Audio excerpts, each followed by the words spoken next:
go to everyone but him. Xavier looked at him and asked if he was saying this because of Aotearoa.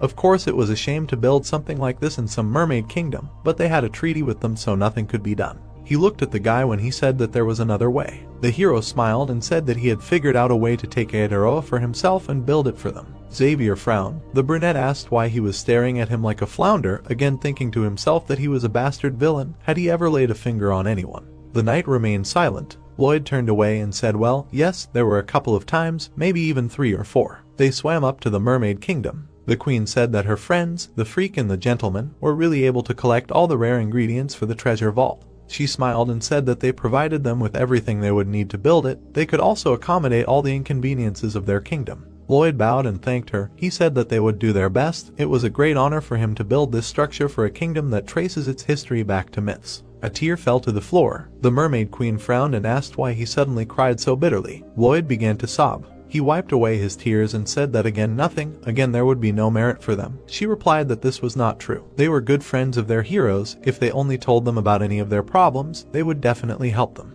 The hero remained silent. He said that there was a small problem. It was very painful even to hear that they would have to build a great repository of jewels in the mermaid kingdom. The queen asked him what he was talking about.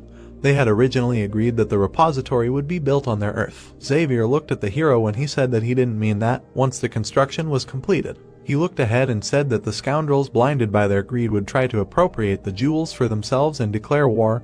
He only had to think that such a peaceful and beautiful place would face a sea of more deaths. The mermaid looked at him in shock. The guy bowed and said that there is a contract, so they will begin right away. She interrupted him and told him to wait a second. She frowned and said that is it really necessary to build a repository of jewels on their lands? He replied that no, most likely on any territory that will be located deeper than 70